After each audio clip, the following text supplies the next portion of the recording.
Okay, so I wanted to make sure that I made this video before tomorrow's last and final class at the Marsh with Dan Hoyle, because I didn't make a video last week. Here's what was happening.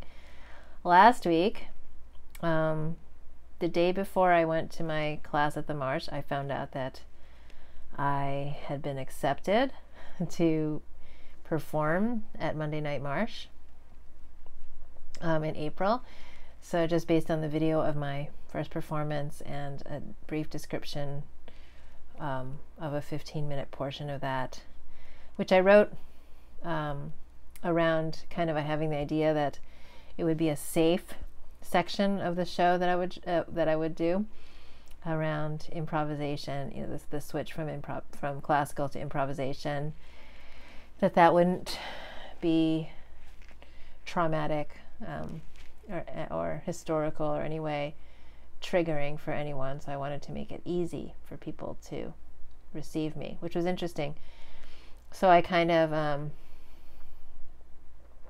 played it safe in my submission in a way, and then got in. So then my brain was sort of going in loops for the whole next day, thinking different thoughts like, am I going to have to compress my 40-minute show into 15 minutes?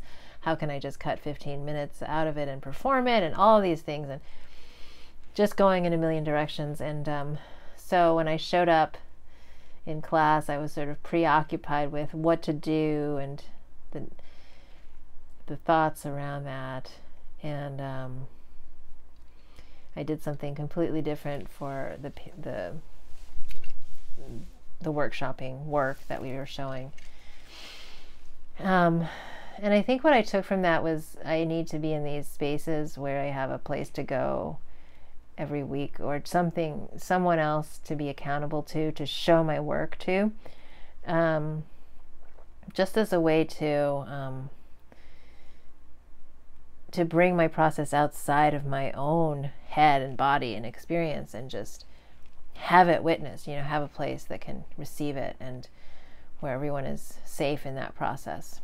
And so that's very valuable to me as I go through whatever. And then I, have been diving into some more research on the history that I'm interested in learning about. And I don't understand why I'm drawn to it, but I'm just following it. And it's not a comfortable thing. It's getting more comfortable as I get more into it, and I learn more and I know more, and things are actually starting to fit together for me. But it's becoming more difficult to relate to people who don't know, like me before. I had no idea what history was. So when anyone would talk about history, I would just not be able to connect and have that conversation. So I noticed that I'm sort of moving into another empty elevator where I'm developing connections and bonds to people who have seen me in this depth process and have helped me with my work, and then those who I've had that sort of polite surface social interaction, making pretty pictures with. And that's a real divide for me. So it's been difficult for me to hold both of those aspects of who I am and what I show in that dynamic tension of depth and polite social surface superficial interactions, because I'm not very good at superficial, and my depth is deeper than and sort of darker than a lot of people are ready for, because they haven't explored their own depths in this way. And so I guess I'm responding to my mood yesterday, which was like a total shame fest around. I couldn't figure it out. I just sat in like very uncomfortable space all day, not understanding where it was coming from, but also knowing certain things that had happened. And the irony is, on the weekend, I had seen and witnessed 3 autobiographical performances by graduating drama therapists at CIIS, and they were each so amazing, just like in their own unique way. It was just showing like where everyone is as a human being when it's revealed truthfully. There is a beauty to it.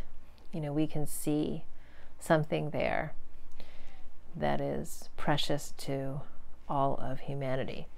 And there was one in particular that really resonated, and I had that experience of hearing the story I needed to hear.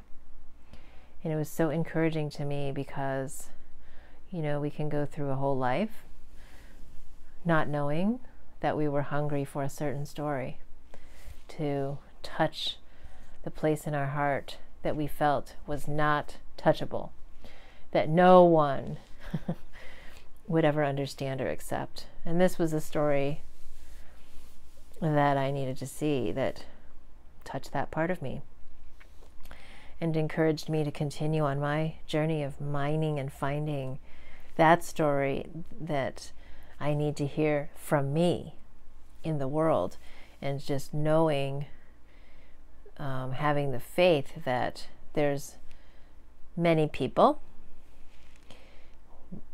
in this world that are hungry for that story that I need to tell. And that's what's keeping me going. Meanwhile, I have a whole other circle of people that want to offer unsolicited advice because they think that I need their help right now because I'm not in a place that makes them feel comfortable. And I really sat with that feeling of discomfort in me rather than fixing it. I just stayed with that, and I just squirmed with it, and also said, you know, tomorrow will be another day, so I'm going to trust that even though I don't know where this is coming from, I will go to sleep and something will be different tomorrow, and that would be today. And it's true. And all I wrote to myself as encouragement this morning was, if my stories make you feel uncomfortable, please take care of yourself. And that's probably the most accurate, honest, loving thing that I can say, because I'm really getting it between the eyes now that my job is not to make other people feel comfortable. My job is to listen inwardly and to follow that as my path. And, you know, in the noise that's happening in the world, and especially what I've invited in through various sources of media and communications that arrive into my awareness every day, I